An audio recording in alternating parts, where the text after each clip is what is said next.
नमस्कार. माझ्या यूट्यूब चॅनलमध्ये आपल्या सर्वांचे खूप खूप स्वागत आहे. पेन्शनधारकांना लागणार लॉटरी. मान्य होणार 5 महत्त्वाच्या मागण्या. कॅबिनेट बैठकीतील निर्णय.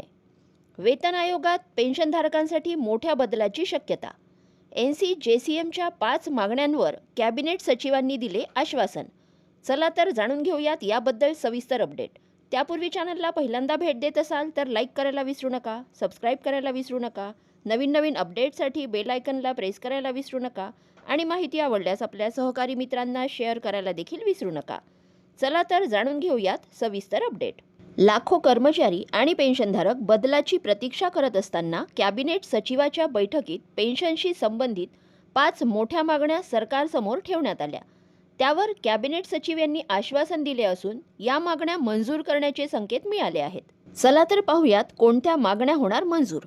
दर 5 वर्षांनी पेन्शन पुनर्निर्धारण.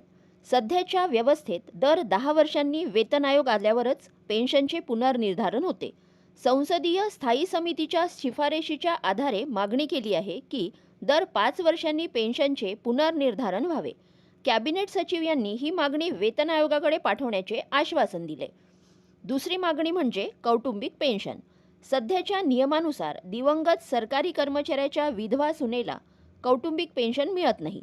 मागणी केली आहे की कर्मचाऱ्यावर अवलंबून असलेल्या विधवा सुनेचाही समावेश केला जावा. कॅबिनेट सचिवांनी या प्रस्तावावर सकारात्मक भूमिका घेऊन नियमात दुरुस्ती करण्याचे निर्देश दिले आहेत. तिसरी मागणी म्हणजे पूर्ण पेन्शन.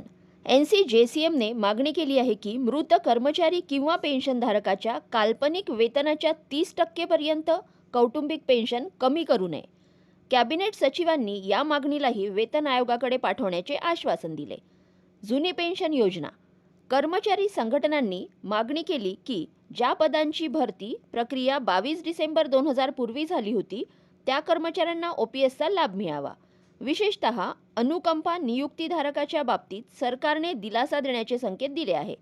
ज्यांनी 22 डिसेंबर 2003 पूर्वी अर्ज केला होता आणि नंतर नोकरी मिळाली त्यांना OPSचा फायदा मिळू शकतो.